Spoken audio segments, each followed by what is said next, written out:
So I got a couple of minutes, and I'm just going to do live for this. I don't know, just because I have a little bit of time before an appointment, and I'm doing this because a lot of the, the regular videos that I normally do, they don't get a lot of views anymore. I mean, I think it's just, largely it's because I am boring, and I know that. You don't have to remind me of my boringness. I know this. But, I figured I'd bring up this topic of this $6,000 a week thing because, so here on TikTok, that video that I pointed out where your minimum wage is in 1971 was $1.60 an hour, which is about $64 a week on a 40-hour work week. That was the equivalent of 1.82 ounces of gold, which at the time was $35 an ounce. So that would mean that in order to have the same spending power as you did in 1971, you would be getting somewhere around about $150 an hour today of minimum wage. That's how bad this has actually gotten. That's how much spending power has been completely destroyed. That's why the US dollar isn't worth anything. That's why you can't get people motivated to do much. So I'll ask this question of anybody who happens to just see this. This is random for me, but I'll ask this question. For those of you that are like, oh, I've got ADD or I've got ADHD and I've got all these issues and that's why I can't focus on work and I just can't get myself motivated. Would $6,000 a week motivate you to focus a bit? To maybe say, okay, hold on, I got to put the rest of this stuff on hold.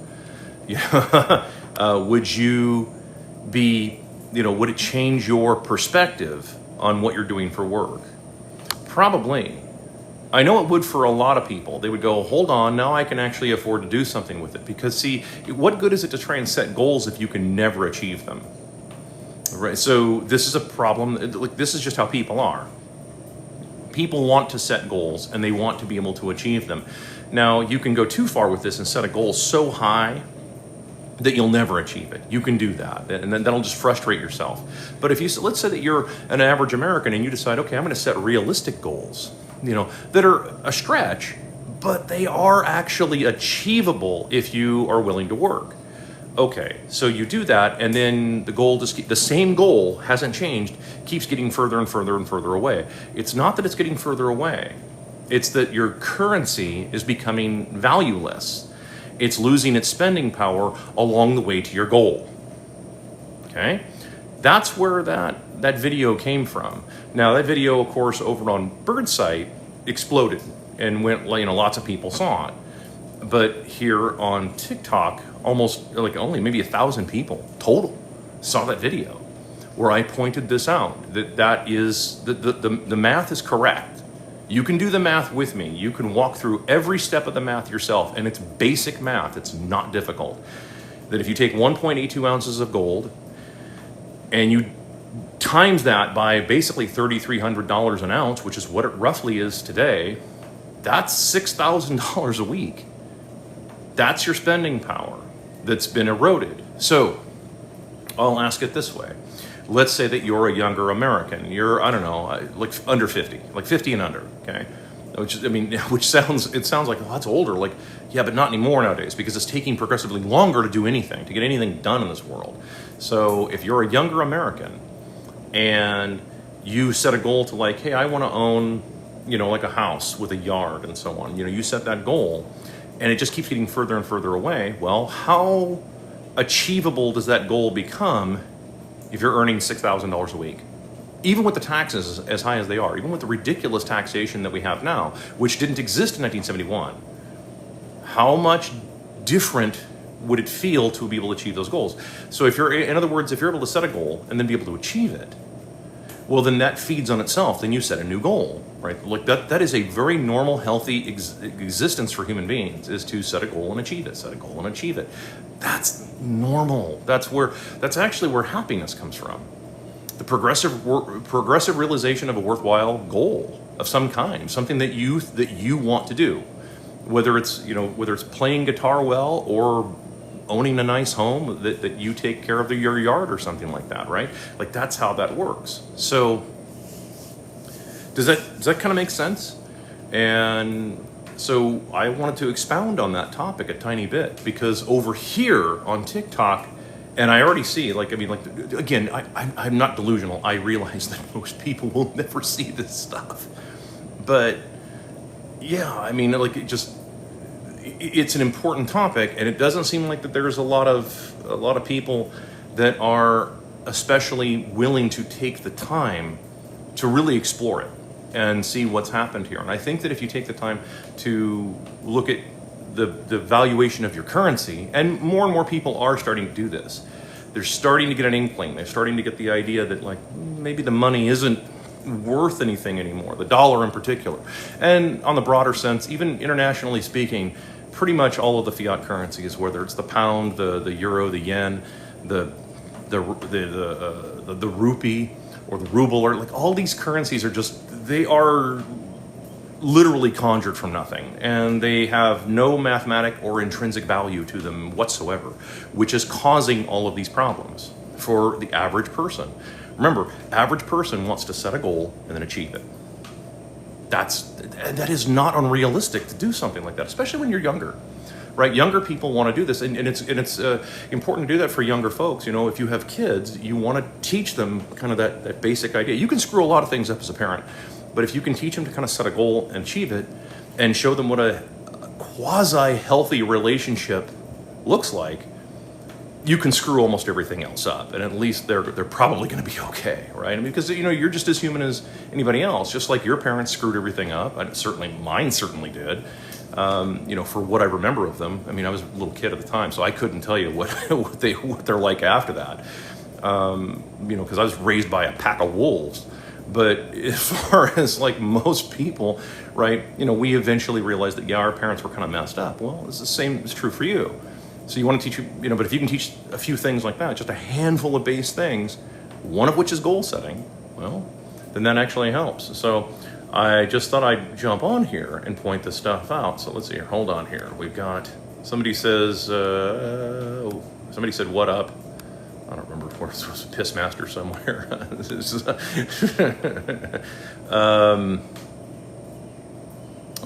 Would be cool. How do we earn that? How do we earn what? Help me out here.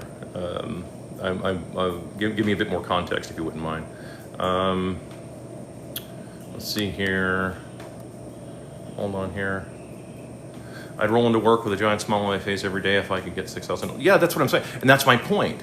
That's exactly the point I'm making, is that people would turn the phone off, right? Because, see, then real life is more fun, right? Real life isn't as much fun as doom scrolling, for lack of a better way of explaining it, because real life is more doom than it is doom scrolling, right? Doom scrolling is more fun because at least you're not, you know, having to, like, you know, stress yourself out. You're just watching a bunch of other people stress themselves out, and you're not having to be involved in all of that. But if real life becomes a bit more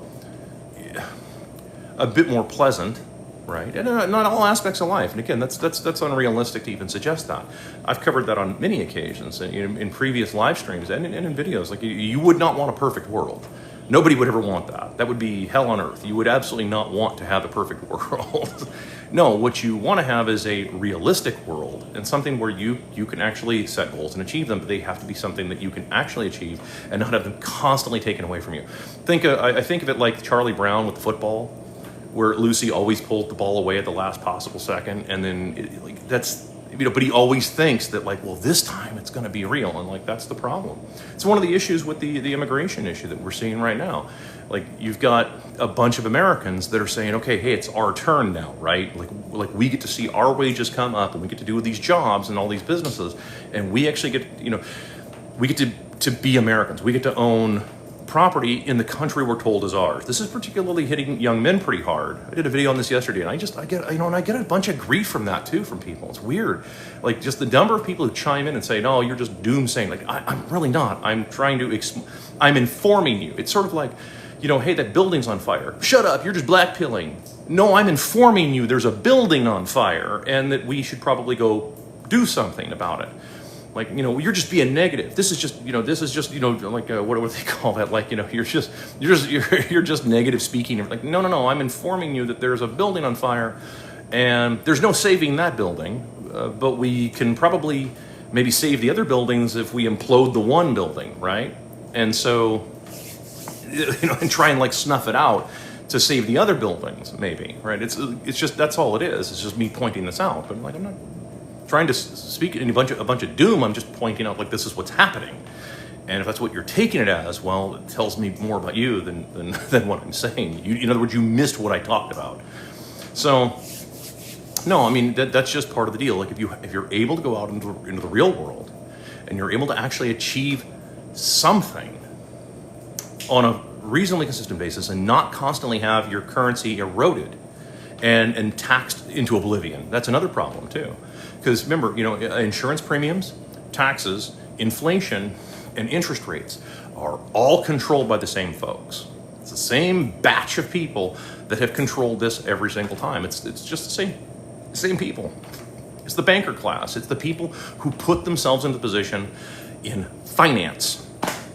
That's what happens. They put themselves into these positions, these sort of fake jobs, and they just move money around and claim that you're not working hard enough. So, yeah, and that's why, of course, so that's why immigration-wise, you have a bunch of Americans that are angry, and they're saying, hey, it's our turn now. It's our turn to be able to make some money here, and if you're just going to keep flooding the country with more and more and more cheap labor, you're ruining our opportunity. The younger people, your countrymen, the people that are supposed to take care of you, and this is the problem that boomers are going to have, too. There was a boomer video I did, I don't know, a while back, where I pointed this out with boomers, that if your young people, if your kids can't make any money and they can't afford to buy houses and they can't afford to really survive and they're living in these little one-bedroom micro apartments or tiny houses, which we used to call those micro apartments, how are they supposed to take care of you in your old age? Well, that's why we're working so hard. We want to take care of ourselves and never ask our kids. That is not going to happen. That is not how old age works. Sorry, boomers, that's not how it works. You are eventually going to need someone at some point that's younger than you and healthier than you, I assume. Because remember, you're thinking about the now. You're not thinking about 10 years from now. You're thinking about the right now. But you're going to need that. And maybe you don't care, right? Maybe you're just going to wander off into the wilderness and do what wild animals do. Wander off from the pack. And then just fade off. Maybe that's the ride off into the sunset kind of. Maybe some of you plan to do that. But statistically, that's not what happens. What happens is that, like, oh my God, I'm out of money, I'm out of time, I don't have anybody to help me out, I don't have anybody to take care of me. Quick, call my kids. And assuming you haven't alienated your kids entirely already, they're going to say, dude, we're broke. You wanted cheap labor. You wanted the lawn guy to make $6 an hour. You wanted all that. You didn't want to pay Americans. You didn't want the next 3 generations of people to be able to function in the inflation, the hyperinflationary economy that you created. From the 70s, from the early 70s forward, to pay for all the guns and butter of the 1960s. Pay for the Vietnam War, pay for the, Johnson's Great Society and all that kind of stuff. I still couldn't understand Texans, by the way, with that. How exactly it is that Texans have Johnson's name on everything.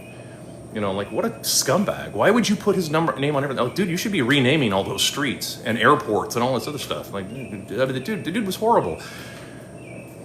Such as it is. Hold on here.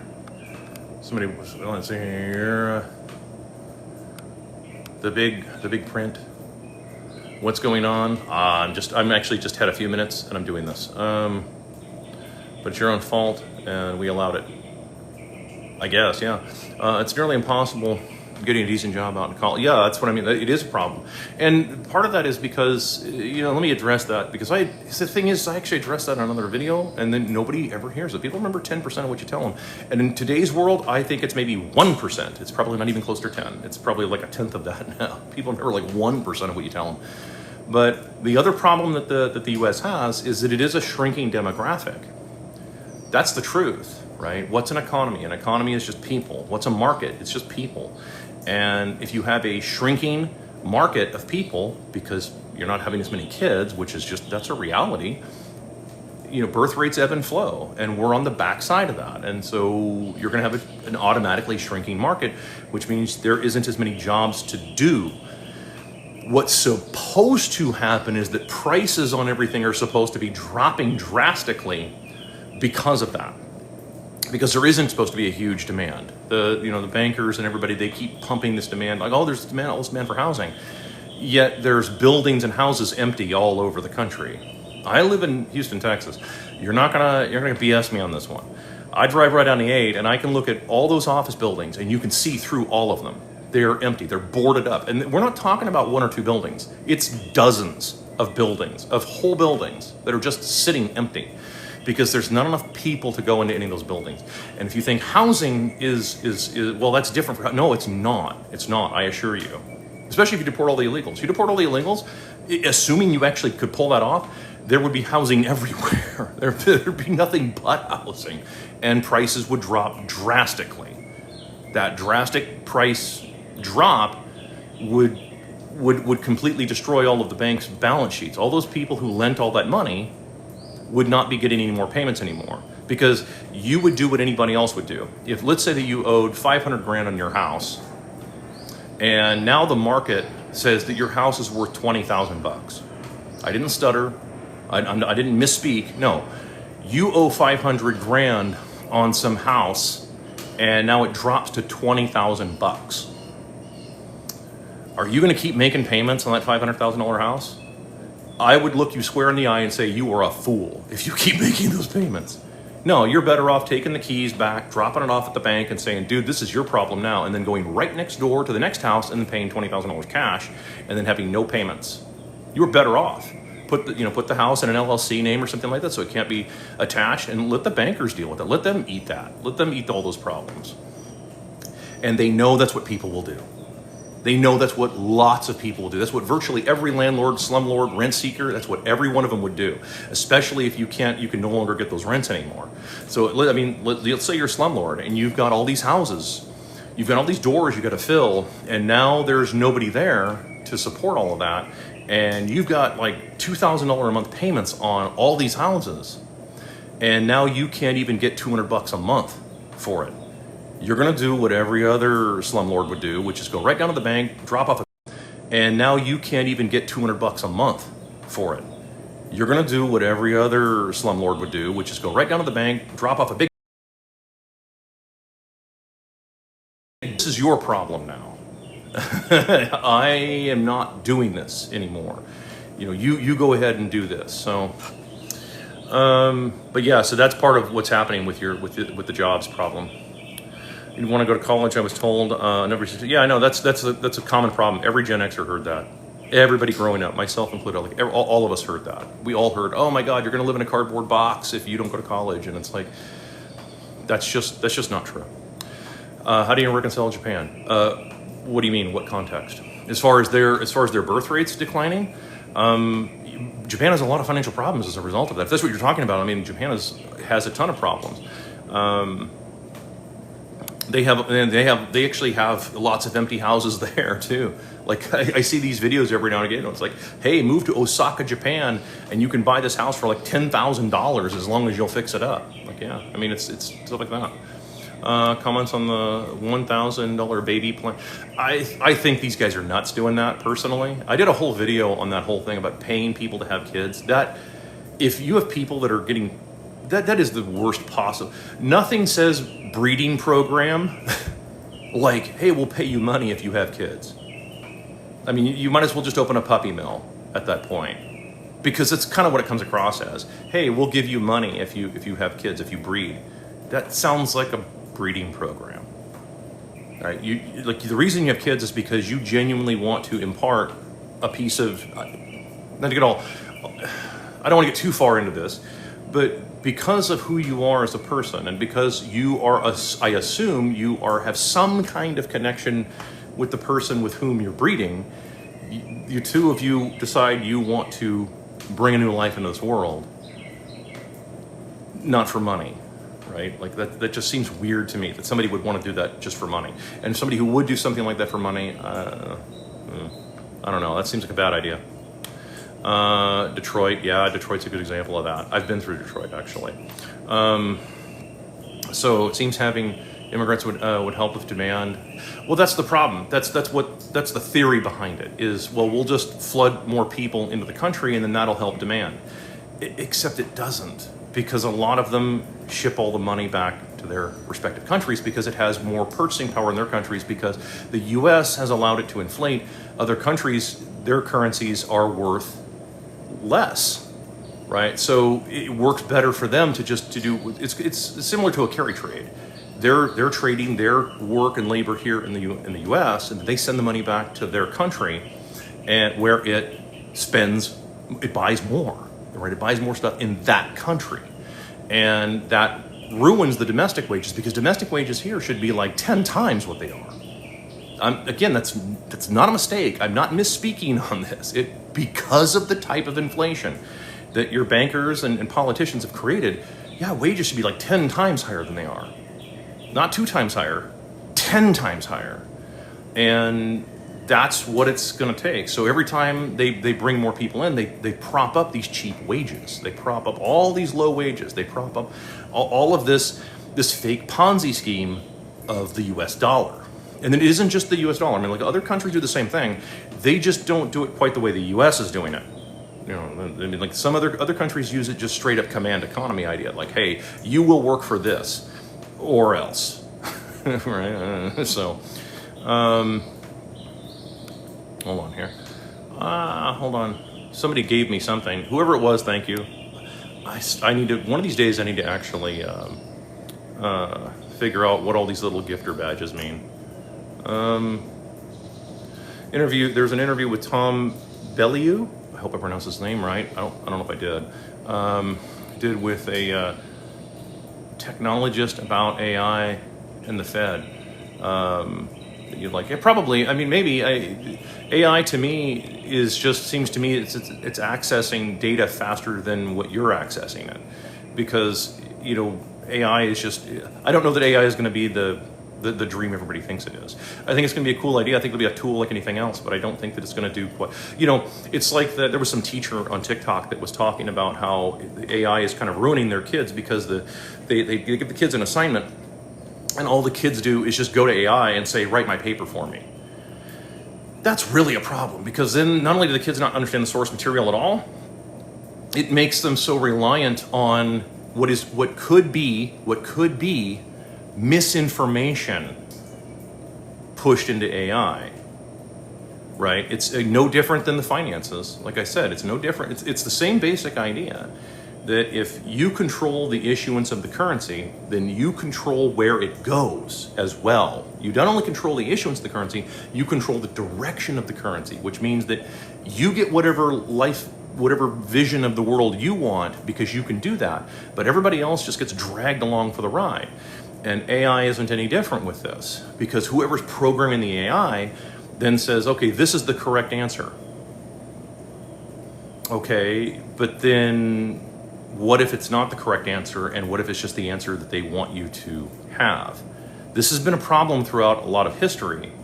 And anybody out there who's spent any time thinking for just a little bit about history, the history that you're taught right now couldn't possibly have led to the present in which you currently live. Does that make sense?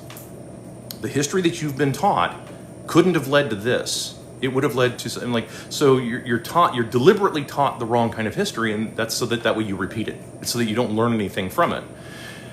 AI runs that same problem, that if you're just going to keep always going, it's just like on bird site, where I'll say something and then someone inevitably will say, well, ask Grok or something, and it's like, and I've seen this, like, that's actually not a really, it's okay to do that. You can go ahead and do it, but a lot of times it's like you're putting a lot of faith in whoever, in consensus.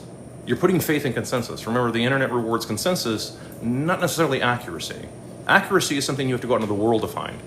You have to go to field researchers for that. Your true field researchers, you're people who actually out here in the world doing stuff. Those of us out here that are doing this stuff on a daily basis, that's your field researchers. That's where you're going to find accuracy, because like we've all seen these kinds of things, right? You go on YouTube and you watch them, or you go on some other brand whatever, social media place, and you see some instruction video over whatever, okay? And then you'll see the guys arguing back and forth in the comment section about how it should be done. And that's because what that is, those are guys that are working the field every day, and they're arguing back and forth about how they would do it. That's the difference there. Does that make sense? So that's what ends up happening. And you're going to get the most accurate read by going out into the world. You're not necessarily going to get the most accurate read out of AI, at least in my view, and as far as that's concerned. And then, of course, AI is also just code in a lot of cases on the, in the internet world for we're going to hire a bunch of H-1Bs from other countries and then flood tech with, our AI, our cheap AI. Yeah. Like listening to this channel, even though I probably understand only about 25% what he says. That's on you, my friend, to go and continue down the rabbit hole. It's a deep hole. So you have a bit of a journey. Keep your powder dry. What's up with you guys? Let's see here. Will my 401k be worthless in 40 years? I suppose it depends on, do you think that the dollar is going to continue to be printed to worthlessness? Probably. There's no signs of okay, so it's the big bonito bill. Let's talk about this briefly. The big bonito bill that the Orange administration is trying to cram down everybody's throats. It's just more spending, more debt, etc. Now, if more spending and more debt was good for the economy, why would we only do $5 trillion? Why wouldn't we do 10? Right? Why wouldn't we make it better? Yeah, see, that was the problem that Keynes had. John, you can look up John Maynard Keynes for those. Let me give you some reference here. Look up John Maynard Keynes. Keynes's theory was interesting. In practice, it doesn't really work. Again, as with a lot of things, on paper it looks awesome, but in practice it doesn't really work. There's lots of different things in life that are like that. That yeah, on paper it looks okay, but in practice, try it out, and it doesn't work. Well, Keynes had this idea, this theory, to be fair, that if consumer spending dropped a whole bunch, like precipitously, then a bunch of businesses would start going out of business. Now, they were supposed to go out of business, just so you know. They were supposed to go out of business if that happened, because that's actually healthy. That sort of cleanses the economy a little bit, gets rid of the more inefficient people, and then things change and they come back. Okay, so they were supposed to do that. But Keynes's idea was, well, that's bad for the economy. If consumer spending drops, let's go ahead and have government spending increase so that way we balance it out and then keep everything on an even keel. On paper, that sounds like a great idea. And the way I just explained it, like people are going, yeah, that would be a good idea, wouldn't it? It would keep everything even. No, that's called a flatline economy. What do we know about flat lines in a hospital? It's not good. it's not good to have a flat line anything. That's not a sign of life. That's a sign of the opposite, is a flat line. So no, you don't want to have that. So, but that was the theory. Here's the problem. In practice, consumer spending drops a whole bunch, right? So government spending goes up, and then we have this theory of the flat line. The problem is what happens when consumer spending does increase? Well, then government spending is conversely supposed to decrease, right? That was Keynes's theory. Well, when you decrease spending, what politician has ever said, oh, good, let's start cutting everything now, and let's start not spending money? The problem is that you have a bunch of businesses that on this side got used to all that government spending. They got used to the government largesse. They got used to all of that, and now you're like, oh, hold on, you can't cut spending now because then I just hired all these people.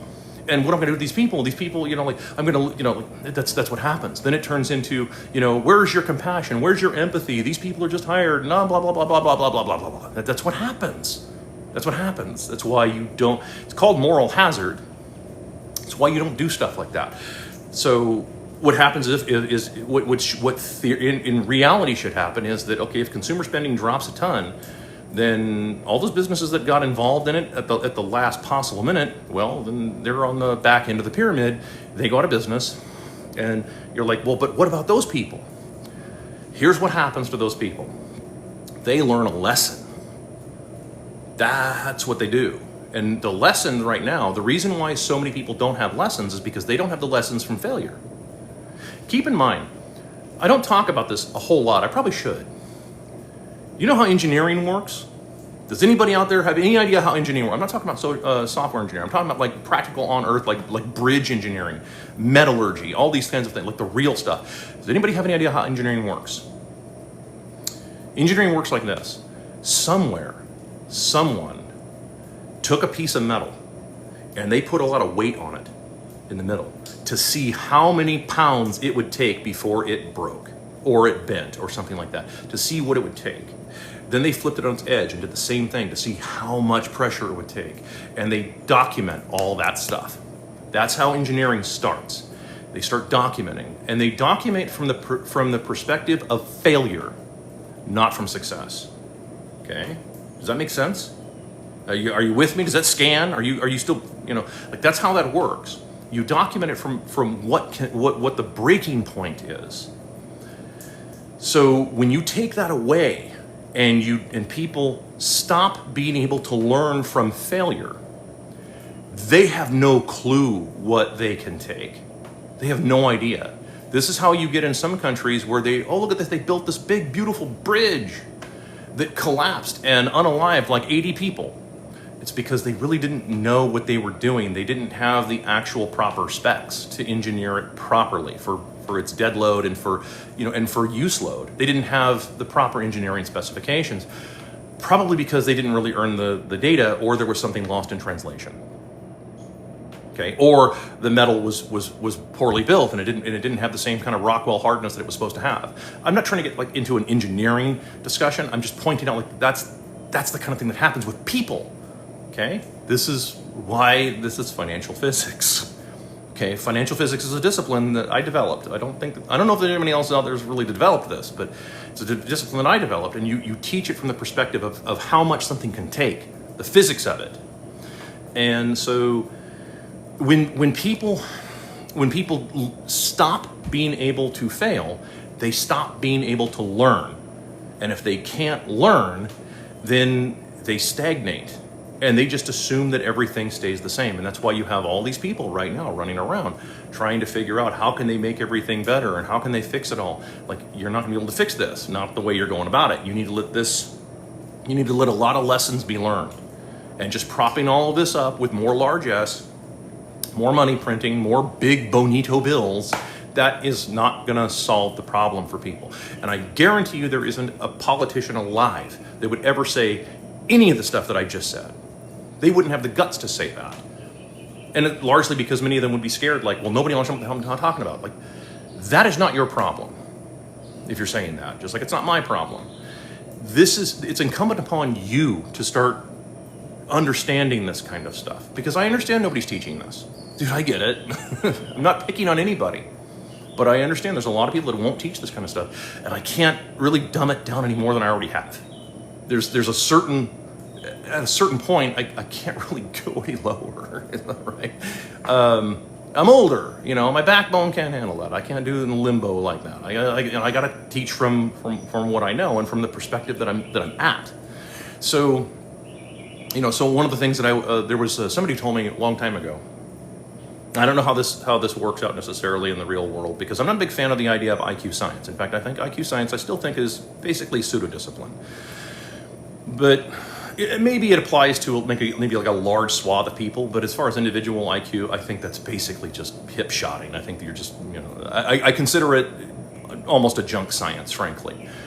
But if there is something to it, there was the idea that, okay, well, you've got a standard deviation. If somebody is smarter than you, let's say that you're 2 or 3 standard deviations above somebody else. I don't know what that means, but let's just go with it, because some people understand that.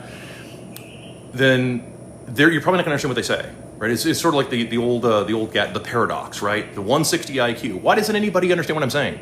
And then the guy with the 60 IQ. Why doesn't anybody understand what I'm saying? It's the paradox, right? So, you have to kind of find maybe somebody else that can maybe translate it, because I'm hard to follow, and that's true. I mean, I admit that. I admitted that. I think the first 2 or 3 videos I ever did 3 years ago, I told everybody, dude, I'm going to be really hard to follow.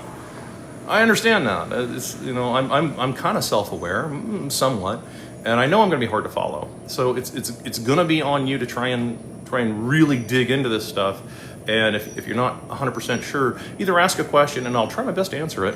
You know, it's getting harder now because I have a lot more people following me. I never thought there'd be more than 50 people that ever follow anything I ever did. And so it's getting a lot harder to keep track of that. But maybe you could find somebody else that maybe understands it and ask them and see what they can come up with. And so it just works out that way, maybe. Presti is the technologist last name. He was going back to the feudalism. Yeah, I mean, there's definitely that, but it's not because of AI. I don't think AI is pushing that. The feudalism thing is exactly what, in my opinion, I can only give you my opinion. I think what's fueling the push back to feudalism is the currency being worthless. Just think of it this way. If the currency couldn't be inflated, if your money could not be inflated, just like the $6,000 a week thing that we started talking about at the very beginning of this video, and I'll save it and repost this, by the way. But if the $6,000 a week, for example, again, I'm using it only for just a plot device. I'm using that just to hold the spot. And they couldn't change the valuation of the currency, the people who do the work will make all the money. This is every time it's tried. Every single time it's tried. The people who do the work will eventually end up with all of the money, or at least a good 80% of it. In other words, the 80-20 rule. 20% will end up with 80% of the money every single time. Thoughts on Eastern Europe mess? I don't know enough about it to really comment on that. That's his theory anyway, pretty nihilistic. Maybe, I don't know. I mean, some people can handle nihilism, some people can't. You know, I'm not a nihilist, but I understand nihilism, and it's a process you go through. You start off, let's say you start off in nihilism, and you go through nihilism. Once you get on the other side of nihilism, a lot of things make a lot more sense, and you stop becoming nihilistic. You start to see the world for what it really is. Need a brush? I don't know. The humidity out here, are you kidding? It wouldn't do anything. Let's see here. How far back did we go here? How do I protect my family from LRAD? I don't know what that is. You know what, radiation? Imagine telling people you make $250,000 and still have to go live. Well, I don't know. I never said I make $250,000 a year. I would never admit to that anyway. I mean, you understand? I'm a career criminal. I wouldn't admit to anything as far as like any kind of money or admit that. So, any good books you recommend to read? Start learning. I always recommend The Creature from Jekyll Island just because it's a great starter book and it reads at about 5th or 6th grade level. I mean, it's a very easy read. I'm not criticizing anybody. I'm just pointing out it's a really easy read. It's a big book. I mean, it's a big book. But it's an easy read, and it takes about 3, 4, 5 days to go through it. You know, if you really kind of focus on it, and it's a great book to start, and you can kind of go from there. Some of the information, some of the book recommendations within that book are a little dated, in my opinion, and then for the rest of that, it really is just a matter of paying attention to the world around you, and it's going to be tough. It really is. It's going to be tricky, especially going forward, because remember, the internet rewards consensus, not accuracy. That's always going to be tough. When you start rewarding consensus, which is it's why you have the mega accounts, right? I saw somebody was talking today about the mega accounts. Why is it the mega accounts? They're all saying the same thing. They're all parroting the same talking points. It's because they're being paid to do that. They're being paid to create consensus. It's just how it is. It's the same thing the schools do. Schools are designed to manufacture consent. That's what schools are designed to do. They're designed to manufacture your consent to enslave them or enslave you, right? To them. That's all it is. I think you mentioned this before, but what do you recommend we read to help us understand? Man, there is it's tough because I forgot all the stuff that I've been doing this I've done this stuff for so long and it's tough because I did an interview with Freddie Smith on his podcast, and I got asked kind of the same thing, and it's like the thing is that so much of the stuff that I've read cross references with so many other books that a lot of it ends up just becoming consensus confirming consensus. So I really think that a lot of this is going to be really a lot of trial and error by a lot of people. You're going to be able to only read so much. You're going to have to, it's like the analogy I use is being a pilot. I can teach you ground school stuff and aviation theory all day long. I can talk to you about, how the Venturi effect affects the backside of the wing, and we can talk about this stuff all day long. But until I put you in the left chair and you go up in a plane with me and you're flying the plane, you're going to have to do it. There's some things you just have to go and do, and there's no replacement for experience. That's the case. So, I recommend strongly to anybody out there, go out and get your head kicked in a few times in business. For real. Don't be afraid to lose the money either. It's weird how it works like that. But I don't want to lose a lot of money. I know you don't want to lose a lot of money. I don't want to lose a lot of money. Nobody wants to lose a lot of money. But you have to lose some money at some point in order to be able to learn. Remember that movie Maverick? That Mel Gibson did? Anybody remember that? There was this scene in which he sits down at a card table and he says, "I promise I will lose for at least an hour." He says this.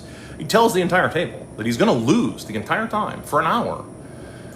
And what he's doing is he's buying time at the table to learn their tells.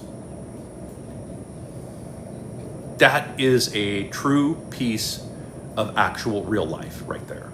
Sometimes you have to buy time with your own time, your own money, your own resources, etc., to go out there and just learn this stuff, in the real world. Because remember, the real world is constantly changing. It's fluid. It's always changing. And books tend to age out very quickly. What do you think of the true dollar value of 1 troy ounce of silver is? Well, a troy ounce of silver is a troy ounce of silver, right? It doesn't change. A troy ounce of silver is a unit of measurement for silver itself. Do I think the silver market is heavily manipulated on the paper side? Oh my God, absolutely.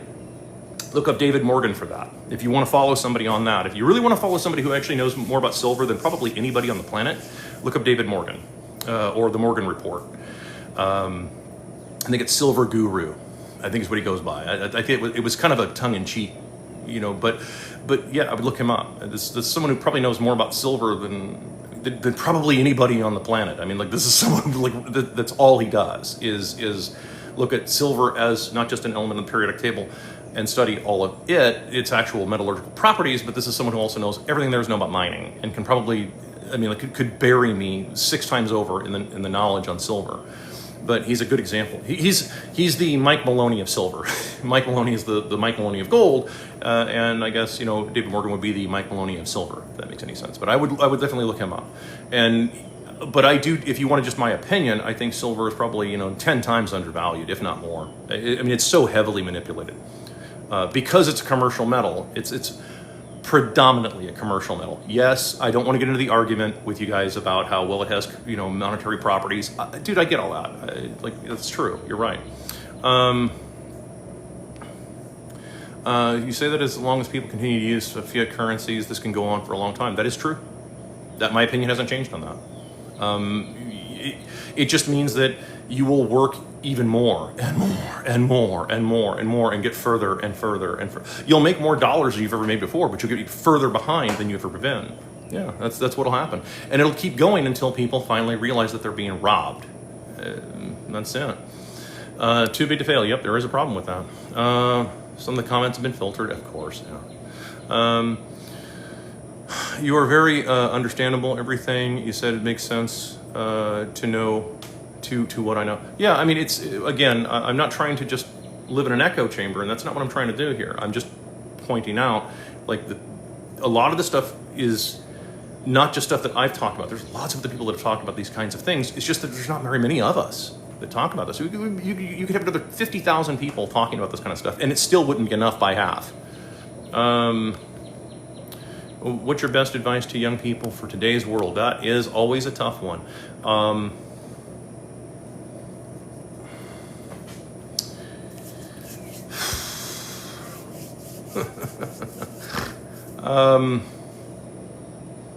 Anymore, I'd probably say that you're going to have to realize going forward that most of the world does not have your best interests in mind.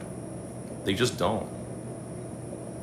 like the majority of the world doesn't have your best interest in mind, especially if they're just going to keep making you all kinds of promises that they can't deliver on. So if I was going to give a young person like any one piece of advice, right? If I'm giving you one piece of advice and one piece of advice, if you can remember it, anybody who comes to you and making you all kinds of crazy promises, I don't care what it is, whether it's a politician, a banker, your parents, I don't care who it is. Anybody, absolutely anybody out there who comes to you and starts making you all kinds of promises about do this and you'll get this, do this, you'll get this.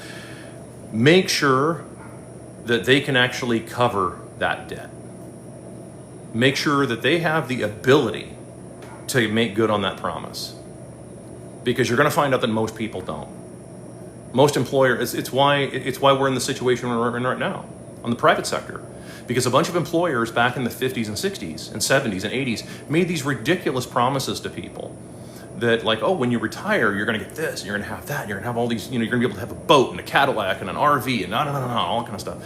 And then they had to try and make good on all of that. They couldn't afford to pay them reasonable wages or bigger wages back then, but they're going to somehow be able to give them all their dreams in the future. Come on. That's a lie. It's like, well, no, but it'll be worth more because we're going to invest it in the stock market.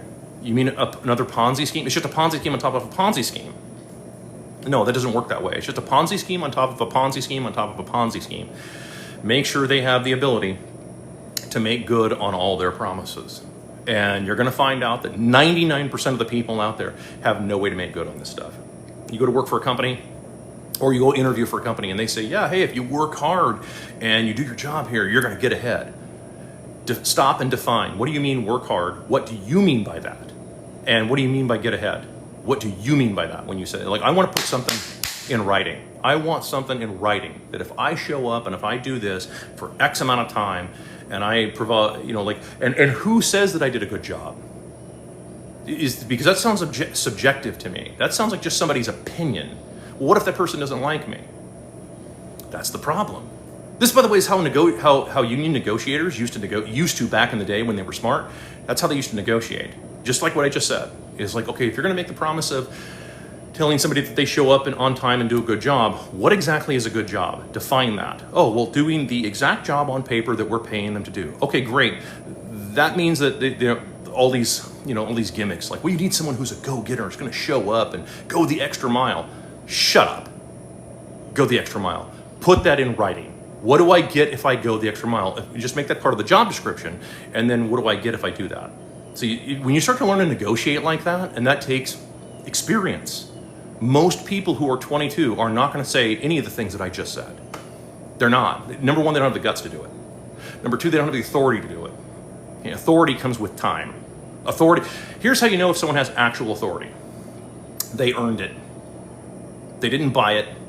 They didn't just get placed in the pyramid somewhere by somebody else. They actually earned their authority. Most of the people who consider themselves to be authorities over top of you got placed there by somebody else. They didn't earn any of that. They're third and fourth generation trust fund kids, which is no different than a third or fourth generation welfare kid. It's the exact same. So they got placed there in these so-called positions of authority. That's why they have no authority. That's why they're completely lost. That's why, again, the orange man is completely lost. He's totally out of his depth. He already started at the top. He was already a rich kid when he was born. Right? He has nothing in common with the average American. He just doesn't. Everything he's working from is working from a position of a theory, not experience. And there's no replacement for experience. So when you have experience, like I just explained, you can negotiate from the position. And just keep this in mind, nobody will negotiate with you.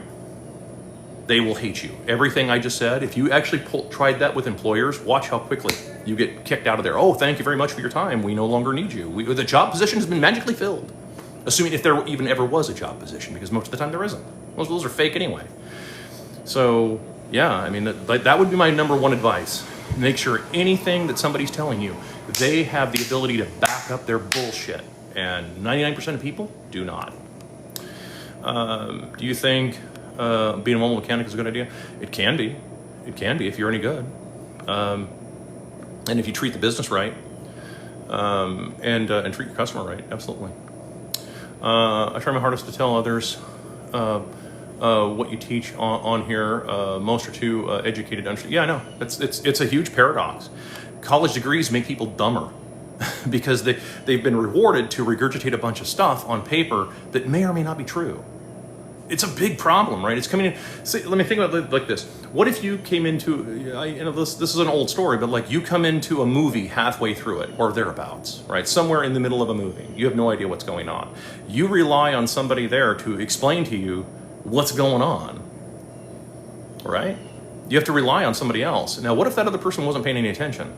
Or what if that person was malevolent and just says, oh yeah, that's the good guy, and so on. And then you're like, what the heck? You know what I'm saying? That's how that works. That's the university system. University system is absolutely terrible. Terrible from top to bottom, and it destroys minds. I mean, there's a reason why I get left alone by academia. If you go, anybody who follows me over on Birdsite, you notice that like the people that like make these little stupid comments down in the comments section, it's academia leaves me alone. Big accounts leave me alone. Many of them follow me on their alt accounts because they don't want to be seen as actually following me because they, but the big accounts leave me alone because they know that as soon as I have to start cross-examining what they're saying, they're going to run out of answers. Within about 4 or 5 moves, they're going to be in checkmate. And they're going to start running out of answers very quickly because I'm going to go straight for the throat, which is like, where's the money coming from? It's the first question I'm going to ask is, where's the money coming from? How you pay for all this stuff? And it shuts most people down. Henry Ford did the exact same thing. I don't agree with Ford on a lot of stuff, but I got to tell you this. He was right about that. He was right about the money. And he knew money better than most people. He understood money better than most people that existed at the time. In fact, it was even him who said, if people understood the monetary system, there would be like riots by 6 in the morning. There would be like a revolution. Well, yeah, because he understood it better than probably most people existing at the time.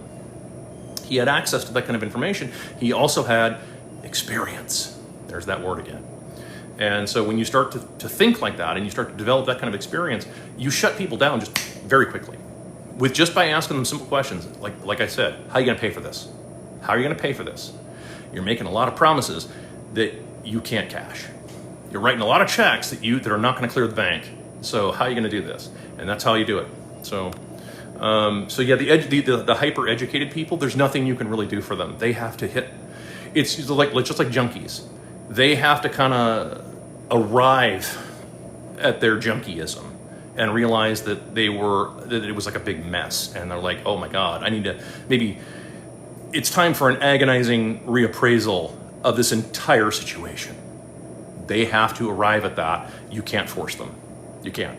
You triage it, man. Don't spend your time on a bunch of that. Stock market equals providing liquidity for all people. The thing is, the liquidity, they still have to sell something in order to have the liquidity. That's the thing. It's actually a terrible idea. We're all family. Yeah, that is a problem. Yeah, we're like a big family here. I like to think of this place as a source of cheap labor. Like a family. Yeah, I know. That's how it is too. Everybody wears many hats around here. Yeah, I know. It's like, yeah, if you're going to cross-train a bunch of people, that's fine. I love cross-training people. I used to do that all the time in my restaurant. I would cross-train anybody who wanted to learn it. I mean, if you wanted to learn it, I would cross-train you on how to do basically anything you wanted. And I would pay you more money because you knew that. But that was the rules. But if you didn't want to learn anymore, like, okay, well, then you're just going to stay where you are. All right? I mean, the more you learn, the more valuable you are to me as an employer, right? I pay for a result, not in a, not like, you know what I'm saying? Like every business owner who has done it for any length of time, they pay for a result. That's what they're after. They don't care who you are. They want to know, can you produce the result for which I'm paying? The difference is where I stop is that I stop right at the illegals and say, nope, I don't want to deal with that. We still have to deal with the country. Remember, you don't want to treat, you never want to run a country like a business. You never want to do that. Because if you run a country like a business, which is what we have right now, you would outsource all the labor to other countries that are cheaper and you fire all the domestic people. That's what you would do. That's running the country like a business right there. Or promoted to a level of incompetence. That is a problem. It's a huge problem of people getting promoted to the level of incompetence. And that actually that's part of the competence hierarchy. Remember, there's a video that's pinned to top of TikTok, and I think I call it the competency crisis. And that's a huge problem because the people who are the most competent I gotta slide the little thing over here. Hold on, TikTok. There we go. Cool. So yeah, the people who are the most competent tend to be the more expensive, right? Because they're competent. You pay for competency has always been expensive. That is not a new thing. That's going back thousands of years. The most competent guys, like the blacksmith. Let me use an example. The blacksmith, right? Where you have these stories in literature of, they had to go, or in even movies and so on, they have to go out of their way and find some exotic blacksmith on the other side of the world that'll do all this work. It's because of the competency. And he's going to be crazy expensive. Yep. That's exactly how it works. That is not a new thing. That's not a new thing, and it's not going anywhere. That's going to be like that no matter what. What's your favorite fiction movie about finance? Oh man, dude, that's a tough one. I'll have to get back to you on something like that. There was that one with Kevin Spacey. I can't think of the Jeremy Irons. I'm a huge Jeremy Irons fan, so Jeremy Irons playing the CEO. I thought that was really good. I don't know. You could maybe say Wolf of Wall Street if you want to call that fiction. I guess. I mean, it's definitely got some creative license happening there, but it is definitely funny. I'll give it that. Indoctrination. Thinking about working at a golf course and living in my parents' basement until everything collapses. I mean, it's an idea, sure. I mean, it depends on. Yeah, again, it depends. If you can find like a piece of land and build your own house, you do realize that you can actually build a reasonable size house. I actually have to do this on my property, so it's not. I'm not going to go into all the details because I don't have the kind of time, and I'm about out of battery as it is. But I am going to have to build a house out there, and the cost to build the house, especially stick frame, is only going to be about 30 grand, right, including foundation. Now you have to do a lot of work yourself, and it's not going to be really huge. We're talking about maybe 1,300 square feet, so it's not a tiny house, but it's not huge either. And if you can maybe find a piece of land to buy and stuff from an owner, from like somebody who's willing to sell you like a piece of his farm or something like that, like maybe 10 acres or whatever it is, and it can be found. It takes a little bit of working, but it can be found out there. Then maybe you can build your own place. I don't know, just and then let the whole world go crazy, I suppose. In a world of pontificators versus practitioners, be a practitioner. Yeah, exactly. There is something to be said for that. If you have automotive experience, you can become easier to work on diesel. Yeah, I mean, I found diesel work a little easier, at least in my own personal experience. I don't know if you can see that. So I mean, I do a lot of my own diesel mechanic work, if you want to call it that. It is easier. Boiler Room, Vin Diesel. Yeah, that actually not a bad movie. I haven't seen that in many years. That was when I was a kid when that came out. So anyway, so hope that all makes sense. I hope I answered your questions. I'll of course repost this on YT, and I'll probably upload it over to Bird site and everything, so you guys can rewatch all this if you want. So anyway, that's it. Have a great night. Bye.